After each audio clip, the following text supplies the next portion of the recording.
Welcome to the MathIS course orientation video. The topics of this video are changing the MathIS default homepage, announcements and course calendar, accessing the course content, using late passes, monitoring your progress in the online gradebook, and the proctored midterm and proctored final. Let's begin by changing the MathIS default homepage. This will make it much easier to see new messages and new forum posts. When logged into MathIS for the first time, there's only a single window that shows courses you are taking.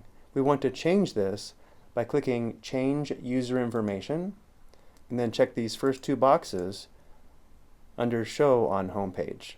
This is also where you can upload a picture of yourself by clicking Choose File, select the image, then click Open. I also recommend checking in this box here to receive an email when you have a new message in MathIS.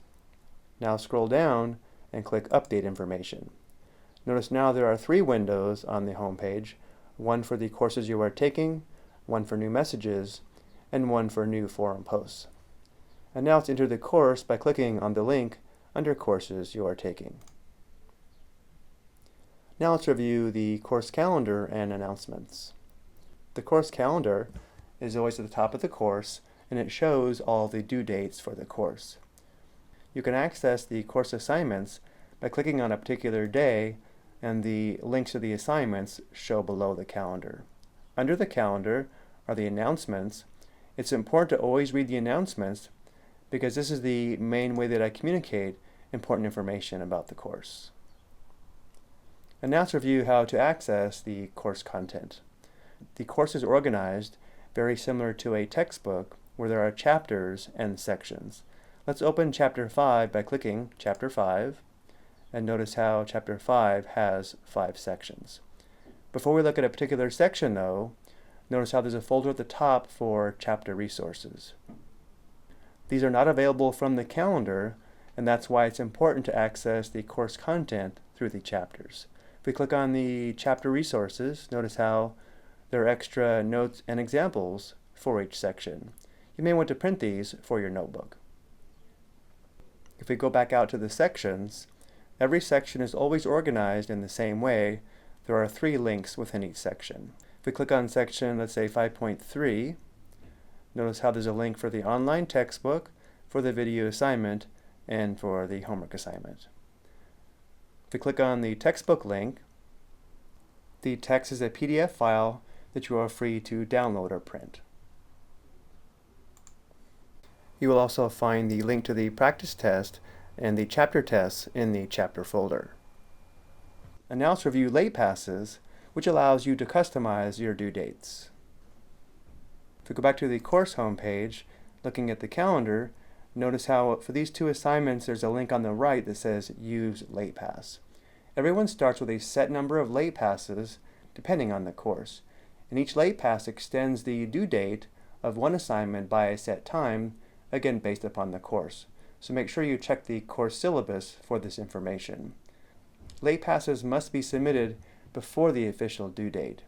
So if I click Late Pass for video assignment 10.3, it'll show how many late passes are remaining and by how long the due date will be extended. So if I click Use or Redeem Late Pass, it will change the due date on the calendar.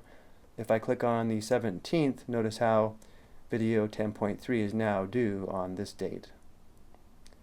If I end up not having to use the late pass, notice how there's a link here to unuse the late pass. So if you are not sure you can finish an assignment on time, you can always submit a late pass and then unuse a late pass if you do finish the assignment on time. And that's as easy as clicking on Unuse Late Pass.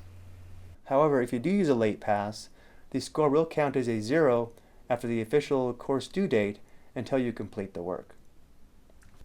And now let's talk about the online gradebook, which allows you to monitor your progress anytime you wish. The gradebook link is here on the left.